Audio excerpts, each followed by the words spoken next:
नमस्कार दोस्तों, इन इंस्पायर्ड में यूट्यूब चैनल में आपका दिल से स्वागत है। चलिए वीडियो को शुरू करते हैं। बहुत समय पहले की बात है। एक छोटा सा गांव था। उस गांव में दो भाई रहा करते थे। बड़ा भाई अंधा था, जिसके कारण वो हमेशा घर पर ही बैठा रहता था और छोटा भाई खेती किया करता था। लेकिन खेतों में अधिक जानवर आने से पूरी फसलें नष्ट हो जाती थी, जिस कारण छोटा भाई बहुत परेशान हो चुका था। तभी उसे एक तरकीब सूझी। एक दिन उसने सोचा, खेतों में से इन जानवरों को भगाने के लिए क्यों ना मैं अपने बड़े भाई की मदद लूं। वैसे भी बड़े भैया अंधे, अगर वह खेत में बैठे रहेंगे और जानवरों की आहट आने पर वह उन्हें जोर से चिल्लाकर भगा सकते हैं, जिससे हमारी फसलें बच सकती हैं। इसलिए उन्हें मैं खेत में बिठा देता हूं। ये सब सोच विचार करने के बाद उसने अपने खेत में ही एक छोटी सी झोपड़ी तैयार की और अपने अंधे भाई को उस खेत में बैठा दिया और उनसे कहा, भैया, यदि कोई जानवर की आहट आपको सुनाई दे तो आप जोर जोर से चिल्लाना। यह सुनकर वह जानवर यहां से भाग जाएंगे और हमारी फसलें नष्ट होने से बच जाएगी। बड़ा भाई अपने छोटे भाई की बात मान लेता है और वो उस दिन से खेत में ही रहना शुरू कर देता है। जब भी किसी जानवर की आहट उसे सुनाई देती तो वो तुरंत जोर जोर से चिल्लाना शुरू कर देता, जिससे वह जानवर उसके खेतों से भाग जाते। ऐसा करते करते कई दिन बीत चुके थे। तभी एक दिन उसके खेत में एक हिरण भागता हुआ था और वह खेत के बांध को तोड़कर वहां से भाग गया। लेकिन उसी हिरण का पीछा करते हुए एक राजा भी उस खेत में आ पहुंचा। तभी राजा की नजर उस अंधे भाई पर पड़ती है। राजा उस व्यक्ति से कहता है, देखो, मैं यहां पर एक जानवर का पीछा करते हुए आया हूं। क्या तुमने उस जानवर को यहां पर देखा है? इस पर वो व्यक्ति कहता है, हे राजन, मैं तो अंधा हूं। मैं भला किसी जानवर को कैसे देख सकता हूं? लेकिन मैं आपको इतना जरूर बता सकता हूं कि जो जानवर मेरे खेतों से होकर भागा है वह आपके लायक नहीं है। आप उसके पीछे अपना समय यूं ही व्यस्त कर रहे हैं। राजा उस अंधे व्यक्ति की बात सुनकर बड़ा अचरज में पड़ गया। वो ये सोचने लगा कि आखिर यह तो अंधा है, फिर इसे कैसे पता कि जिसे हिरण को मैं तलाश रहा हूं वह हिरण मेरे लायक है ही नहीं? यह अंधा व्यक्ति मुझे कैसे बता सकता है? तभी राजा उस अंधे व्यक्ति से कहता है, कहीं तुम मुझसे झूठ तो नहीं कह रहे हैं? एक तरफ तुम ये कहते हो कि तुम अंधे हो और दूसरी तरफ तुम ये भी कह रहे हो कि जो जानवर यहां से भागा है वो मेरे लायक नहीं है। इस पर वो अंधा व्यक्ति कहता है, हे राजन, जिसे आप एक हिरण समझ रहे हैं, असल में वह एक हिरण नहीं है, बल्कि एक हिरणी है और वह भी गर्भवती है। और जहां तक मुझे ज्ञान है, मैंने कभी किसी राजा को किसी गर्भवती हिरणी का शिकार करते हुए नहीं सुना है। और इसी कारण मैं आपसे यह कह रहा हूं कि वो आपके लायक नहीं है। आप उसके पीछे अपना समय व्यर्थ ना करें। यह सुनकर राजा और भी अचरज में पड़ गया। वो ये सोचने लगा कि आखिर ये अंधा आदमी यह कैसे जान सकता है कि वो हिरणी है और गर्भवती है। राजा कुछ देर सोच विचार करने के बाद अपने सेनापति से कहता है, सेनापति जी, मुझे वो जानवर जिंदा चाहिए, क्योंकि मुझे यह पता करना है क्या वो हिरणी है और क्या वह गर्भवती है, क्योंकि यह अंधा आदमी बहुत विश्वास के साथ कह रहा है और मुझे इस बात की पुष्टि करनी है। यदि वह हिरणी हुई और गर्भवती हुई तो वह हमारे शिकार के लायक नहीं है, क्योंकि हम तो एक हिरण का पीछा कर रहे थे। इसलिए जाओ और पता करो कि क्या वो हिरणी है। सेनापति राजा से आज्ञा लेकर आगे की ओर बढ़ चलता है और कुछ देर बाद जब वह वापस लौट कर आता है तो वह राजा को कहता है, हे राजन, इस अंधे आदमी ने जो भी बातें कही हैं वो बिल्कुल सही है। वो एक हिरणी ही है और वह गर्भवती भी है। यह सुनकर राजा आश्चर्यचकित रह गया। उसे समझ नहीं आ रहा था कि आखिर अंधा आदमी कैसे पता कर सकता है कि वह जानवर एक हिरणी है, और तो और वह गर्भवती है। भला एक अंधा आदमी यह कैसे देख सकता है, यह कैसे जान सकता है? आखिर इससे यह कैसे पता चला? ऐसे कई सारे प्रश्न अब राजा के मन में उमड़ने लगे। अब राजा ने यह ठान लिया था कि मुझे इस बात की तह तक पहुंचना ही है कि आखिर ये अंधा आदमी कैसे जानता है कि वह जानवर एक हिरणी है। ये सोचकर राजा उस अंधे आदमी के पास जाता है और उस अंधे आदमी से कहता है, देखो, मैं ये तो नहीं जानता कि तुम सचमुच अंधे हो या नहीं, लेकिन मैं तुमसे एक बात जानने आया हूं। क्या तुम मेरे प्रश्न का सही सही जवाब दोगे? इस पर अंधा व्यक्ति कहता है, हे राजन, आप जो कुछ पूछना चाहते हैं मुझसे पूछ सकते हैं, मैं आपको बिल्कुल सच सच जवाब दूंगा। इस पर राजा कहता है, देखो, एक तो तुम कहते हो कि तुम अंधे हो, और दूसरी तरफ तुमने यह बता दिया कि जिस जानवर का पीछा मैं कर रहा हूं वह एक हिरनी है, और तो और वह गर्भवती भी है। आखिर तुम्हें यह कैसे पता चला? तुम्हारे खेत में और भी तो जानवर आते होंगे, और भी तो जानवर यहां से गुजरते होंगे, फिर तुमने यह कैसे अंदाजा लगाया? तभी वह अंधा व्यक्ति राजा से कहता है, हे राजन, आप जिस हिरनी का पीछा कर रहे थे, वहीं हिरनी जब मेरे खेत में आई, उसकी रफ्तार और उसके भागने की आहट से मुझे यह एहसास हो चुका था कि यह एक हिरनी है, और मेरे खेत की जो बांध है वह बहुत छोटी है, उसकी ऊंचाई ज्यादा नहीं है। यदि कोई हिरण होता तो उस बांध को बड़ी आसानी से लांघ जाता, लेकिन वह हिरनी इस बांध को तोड़कर भागी है, और यदि वह इस बांध को छलांग लगाकर पार करने का प्रयास करती तो इससे उसके बच्चे को खतरा होता, और इसी बात से मैंने ये पता लगा लिया कि वह गर्भवती है। इस कारण वह ज्यादा ऊंची छलांग लगाकर मेरे खेत की बांध को तोड़ते हुए भाग गए। इस पर राजा के मन में एक और प्रश्न उठा। राजा ने कहा, किंतु तुम्हें कैसे पता चला कि वह एक हिरनी ही है, और भी तो कोई जानवर यहां पर आ सकते हैं? इस पर वह अंधा व्यक्ति कहता है, हे राजन, मैं पूरा दिन सुबह शाम यहीं पर बैठा रहता हूं, और मेरी सुनने की शक्ति बहुत तेज है। मैं ये बाप जाता हूं कि कौन सा जानवर मेरे खेत में आया है, और उसी के आधार पर मैं जोर जोर से चिल्लाता हूं ताकि वो मेरे खेत से भाग जाए और मेरे खेत की फसलों को नष्ट ना कर पाए। राजा उस अंधे आदमी का यह जवाब सुनकर पूरी तरह से संतुष्ट हो चुका था। वह मन ही मन यह सोच रहा था कि आदमी भले ही अंधा हो, लेकिन यह तो बड़ा ज्ञानी मालूम पड़ता है। इस आदमी से कुछ ना कुछ तो काम निकलवाना ही चाहिए। यह विचार लिए हुए राजा वहां से वापस अपने महल की ओर लौट जाता है।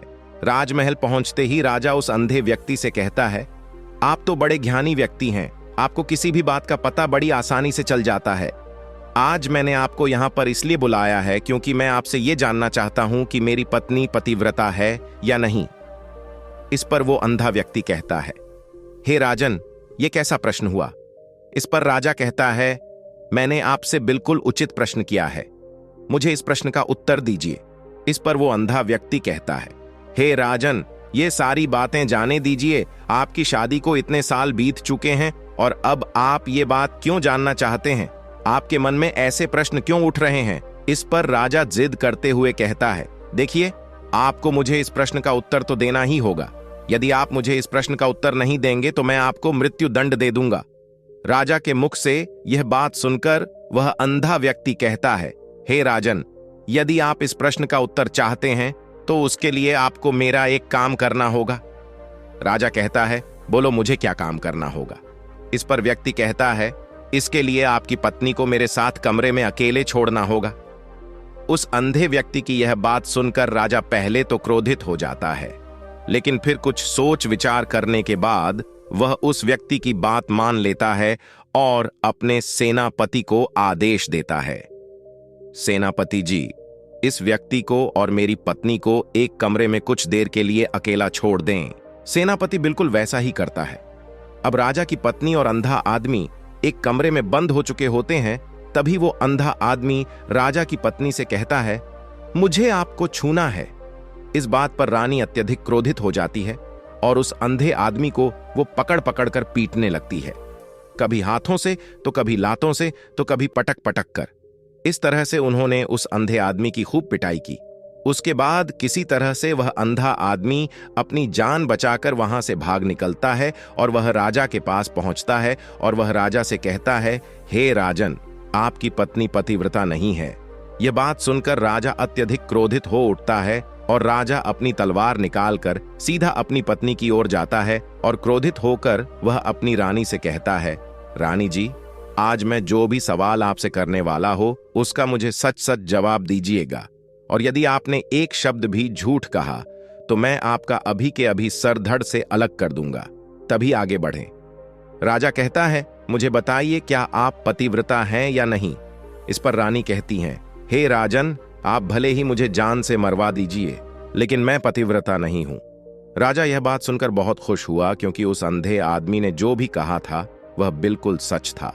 ये बात सुनकर तुरंत ही राजा उस आदमी के पास पहुंचता है और आकर उस अंधे आदमी से कहता है, तुम्हें कैसे पता चला कि मेरी पत्नी पतिव्रता नहीं है? इस पर वह अंधा आदमी कहता है, हे राजन, बड़ी सीधी सी बात है। मैंने तो आपकी पत्नी से बस इतना ही कहा था कि मुझे आपको छूना है, और इस बात पर वह इतना क्रोधित हो उठी कि उन्होंने गुस्से में आकर मुझे लात घूंसों से पीटना शुरू कर दिया। और भला कोई औरत किसी और मर्द को कैसे छू सकती है? लेकिन उन्होंने न आप देखा न ताव, बस लात घूंसे मुझ पर बरसाने शुरू कर दिए। वह भी तो एक छूना ही हुआ, और एक पतिव्रता नारी कभी भी पराये मर्द को नहीं छूती। जब मैंने उसे छूने के लिए कहा था तो वह उस वक्त मुझे मना कर सकती थी, लेकिन उन्होंने तो मुझे पीटना शुरू कर दिया, और देखते ही देखते उन्होंने मेरे पूरे शरीर को छू लिया। अब आप ही बताइए, ऐसी स्त्री भला पतिव्रता कैसे हो सकती है? इस पर राजा कहता है, तुम तो बड़े ज्ञानी मालूम पड़ते हो। अच्छा ठीक है, चलो तुम मेरे एक प्रश्न का और जवाब दो। यदि तुमने मुझे इस प्रश्न का सही सही जवाब दे दिया तो मैं तुम्हें यहां से जाने दूंगा। आगे राजा उस अंधे आदमी से कहता है कि तुम मुझे यह बताओ, क्या मैं सच में अपने पिताजी का ही बेटा हूं या फिर किसी और का? इस पर वह अंधा भी कहता है, हे राजन, इस बात से आपका क्या लेना देना? आप किसी की भी औलाद हो, आखिर आप हैं तो इस राज्य के राजा, इसलिए इस प्रश्न को जाने दीजिए। लेकिन राजा कहता है, नहीं नहीं, मुझे इस प्रश्न का सही सही जवाब चाहिए, अन्यथा यह प्रश्न मुझे हमेशा परेशान करता रहेगा। इसलिए मैं इसका सही सही जवाब जानना चाहता। यदि तुम इसका सही सही जवाब दे देते हो तो तुम यहां से जा सकते हो, मैं तुम्हें नहीं रोकूंगा। इस पर वह अंधा आदमी कहता है, हे राजन, इसके लिए तो मुझे आपके मां के पास भी जाने की कोई आवश्यकता नहीं है। मैं आपको अभी अभी यह बता सकता हूं कि आप किसकी औलाद हैं, लेकिन उससे पहले मैं चाहता हूं कि आप मुझसे एक वादा करें कि आप मुझ पर क्रोध नहीं करेंगे। राजन ने कहा, मैं तुमसे वादा करता हूं, मैं तुम पर क्रोध नहीं करूंगा। इसके बाद वह अंधा आदमी राजा से कहता है, हे राजन, आप हैं तो अपने ही पिता के पुत्र, लेकिन आप पर एक कंजूस सेठ की छाया पड़ी हुई है। यह सुन राजा बहुत क्रोधित हो उठा और वह तुरंत तलवार निकालकर अपनी मां के पास जा पहुंचा। वह वहां पर पहुंचने के बाद अपनी मां से कहता है, मां, मुझे सच सच बताइए, क्या मैं अपने ही पिता का पुत्र हूं या नहीं? यदि आपने मुझे सही सही नहीं बताया तो वह यहीं पर अपने प्राण त्याग दूंगा। मुझे बताओ, क्या सच है? इस पर उस राजा की मां कहती, बेटा, तू है तो अपने ही पिता का पुत्र, लेकिन तुम्हारे ऊपर एक कंजूस सेठ की छाया पड़ी हुई है। जब मैं एक बार नहाने के बाद अपना मुंह आईने में देख रही थी, तभी उस कांच के पीछे मुझे एक कंजूस सेठ नजर आता है और उसी की छाया तुम पर पड़ चुकी है। यह सुन राजा बहुत खुश हो जाता है और वह तुरंत दौड़ा दौड़ा वापस उस अंधे आदमी के पास पहुंचता है और उस अंधे आदमी से कहता है, तुम्हें यह कैसे पता चला कि मुझ पर एक कंजूस सेठ की छाया पड़ी हुई है? इस पर वह आदमी कहता है, हे राजन, आपने मुझसे कई सारे सवाल पूछे जिनका जवाब मैंने आपको सही सही दिया है।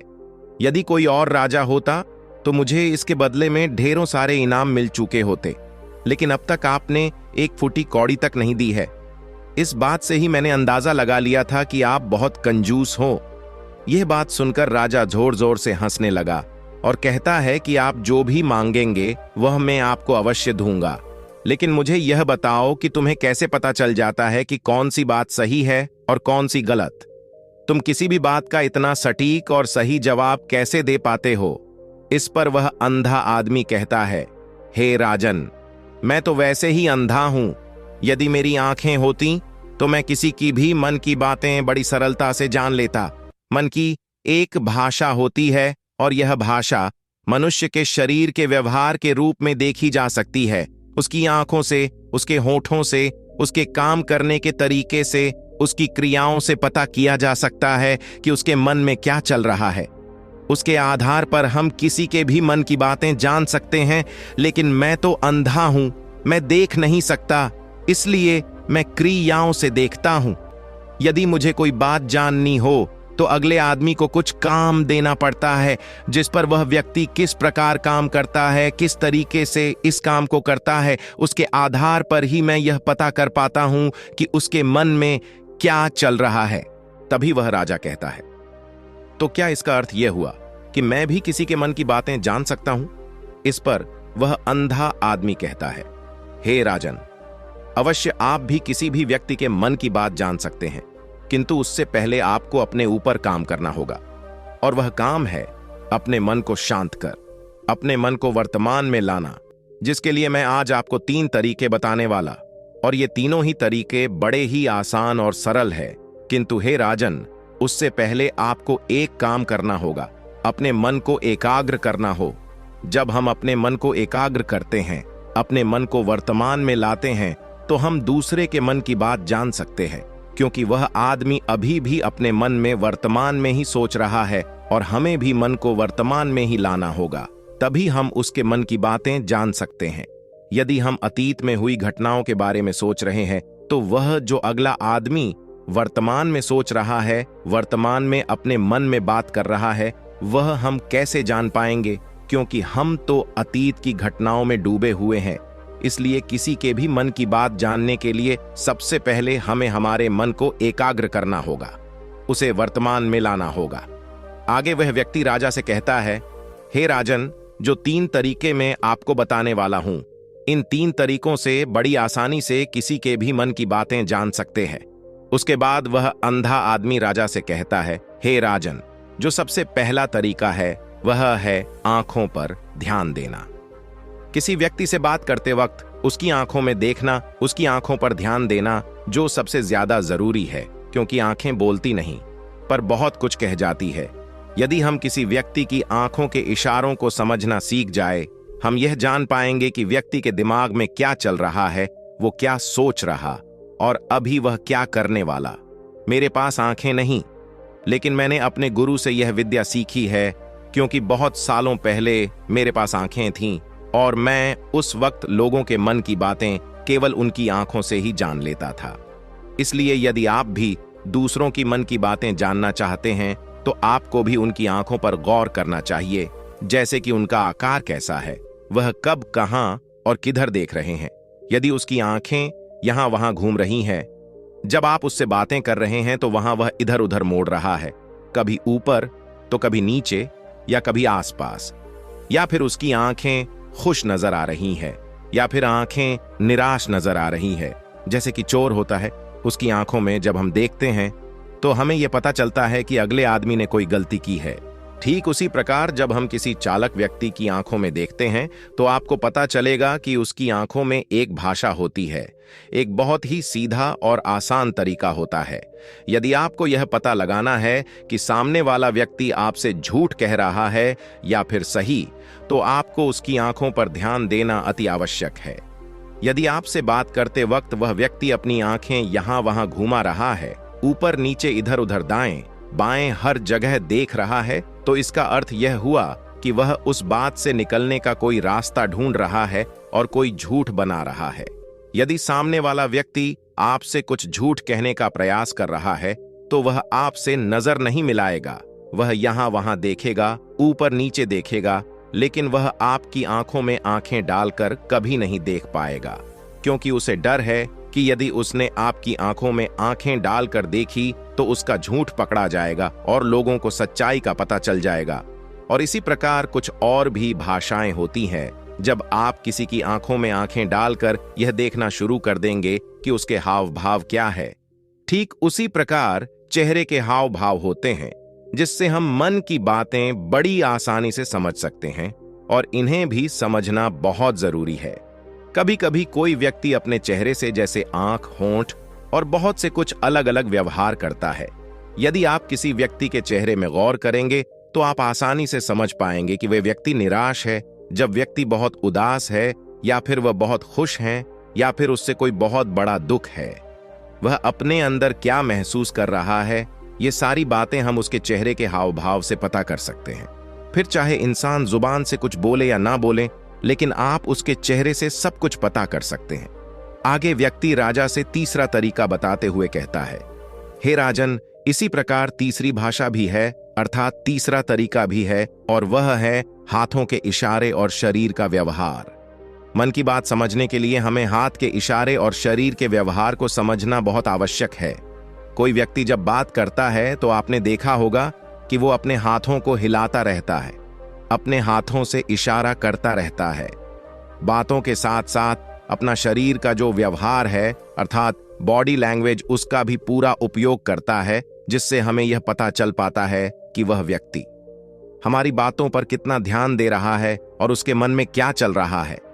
शरीर के व्यवहार को देखने के लिए उसके हाथ मटकाने, शरीर मटकाने और चेहरे पर बार बार हाथ लाल, हाथों का एक दूसरे से मसलना, ऐसी बहुत सी क्रियाएं होती हैं। उस पर हमें ध्यान देना अति आवश्यक। मन की बात को समझने के लिए हमें शरीर के व्यवहार को भी समझना पड़ता है। यदि हम इन 3 तरीकों को सही तरीके से ध्यान देकर इन 3 तरीकों को अच्छे से समझ लेते हैं तो हम बहुत जल्दी किसी भी व्यक्ति के मन की बातें बड़ी सरलता और सहजता से जान सकते हैं। इसलिए यदि आपको किसी के मन की बातें जानी है तो आपको उसकी आंखों पर, उसके चेहरे पर, उसके शरीर के हाव भाव को और उसके हाथों को ध्यानपूर्वक देखना और समझना होगा, जिससे आप यह समझ पाएंगे ये आखिरकार उसके मन में क्या चल रहा है और वह क्या सोच रहा है। लेकिन उनसे पहले आपको अपने मन को एकाग्र करना होगा, शांत करना होगा और अपने मन को वर्तमान में लाना होगा। तभी आप उस व्यक्ति की इन सभी क्रियाओं पर ध्यान दे पाएंगे, उन्हें समझ पाएंगे। अन्यथा आप यदि अतीत की घटनाओं में व्यस्त हैं, भविष्य की योजनाओं में व्यस्त हैं, तो आप उस व्यक्ति के हाव भाव पर कभी ध्यान ही नहीं पाएंगे और ना ही आप कभी यह समझ पाएंगे कि आखिर उस व्यक्ति के मन में क्या चल रहा है, वह क्या सोच रहा है। आपने देखा होगा कि ऐसे कई बड़े संत महात्मा हैं जो बड़ी ही शांति से आपको देखते हैं और आपको देखकर ही यह बता देते हैं कि आपके मन में क्या चल रहा है, आप उनसे क्या जानने आए हैं। और इसका सबसे बड़ा प्रमुख कारण यही है कि वह आपको पढ़ सकते हैं, आपको समझ सकते हैं, आपकी मन की बातें जान सकते हैं, क्योंकि उनका मन एकाग्र है, शांत है और यही कारण है कि वह आपके मन की बातें बड़ी सरलता से समझ जाते हैं। तो दोस्तों, उम्मीद करता हूं आपको इस कहानी से एक अच्छी सीख मिली होगी। यह कहानी आपको कैसी लगी हमें कमेंट बॉक्स में कमेंट करके जरूर बताएं और इस कहानी को अपने दोस्तों के साथ जरूर शेयर करें ताकि उन्हें भी इस कहानी से कुछ सीखने को मिल सके। धन्यवाद।